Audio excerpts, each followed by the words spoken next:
मित्रांनो, आपण आज नागपूरच्या या बर्डी स्थित वंचित बहुजन आघाडी यांच्या कार्यालयावर पोहोचलो आहोत आणि इथे महानगरपालिकाच्या चुनावाच्या निमित्ताने इथे पर्चा भरण्यात येत आहे आणि त्याचप्रमाणे मुलाखत घेण्यात सुद्धा येत आहे आणि हा वंचित बहुजन आघाडीचं कार्यालय आहे. आचारसंहिता लागल्या असताच याला पडद्याने झाकण्यात आला आहे.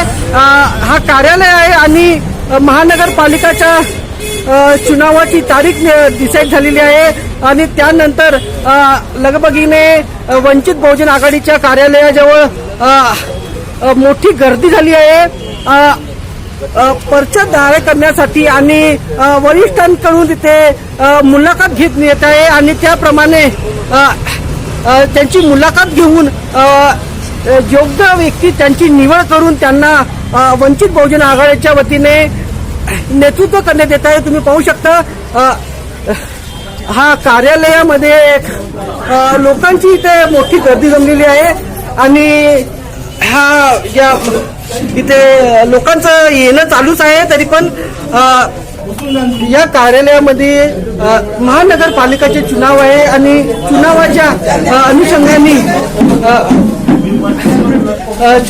अनुषंगाने वंचित बहुजन आघाडीच्या कार्यालयामध्ये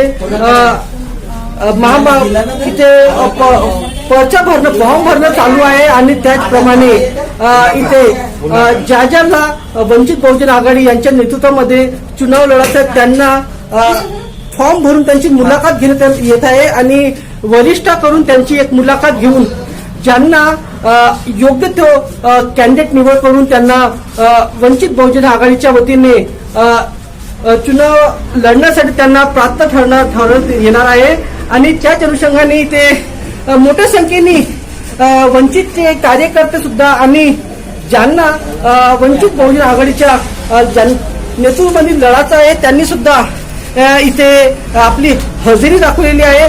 फॉर्म भरण्यात आलेला आहे आणि कुठे ना कुठे बाळासाहेब प्रकाश आंबेडकर यांच्या नेतृत्वामध्ये वंचित बहुजन आघाडी यांच्या कारकिर्दीमध्ये त्यांना चुनाव लढण्याचे त्यासाठी कार्यालयामध्ये मुलाखत घेणं चालू आहे आणि महानगरपालिकेचे चुनाव आहे त्याकरता लगबगीने आणि ताबडतोब अशा मुलाखत घेऊन योग्य त्या व्यक्तीची निवड करण्यात येत आहे आणि मुलाखतीचं देव चालू झालेलं आहे. मित्रांनो, आज आपण या बर्डी स्थित असलेल्या वंचित बहुजन आघाडी या कार्यालयामध्ये पोहोचलो आहोत आणि इथे वंचित बहुजन आघाडीच्या वतीने इथे पर्चा भरण्यात येत आहे आणि त्याचप्रमाणे त्यांची मुलाखत सुद्धा घेण्यात येत आहे आणि आज मोठ्या संख्येने वंचित बहुजन आघाडी यांच्या कार्यालयामध्ये कार्यकर्त्यांनी आज मोठी गर्दी केली आहे आणि आपली वेगवेगळ्या भागामध्ये त्यांची जे प्रभागामध्ये त्यांची जी मागणी आहे त्याच्यावर त्यांनी आपला दावेदारी प्रस्तुत करण्यासाठी ते पोचले. आपल्याकडे नारी क्षेत्रात सुद्धा प्रभाग क्रमांक 2 मधून मॅडम आपल्या दिलेलं आहे ते सुद्धा त्यांनी आता त्यांच्या तिथे मुलाखत झाली आहे थेट आता त्यांनी दिलेलं आहे. काय सांगा मॅडम आपला परिचय सांगा. जय भीम सर्वांना. माझं नाव रजनी मनोज विखे.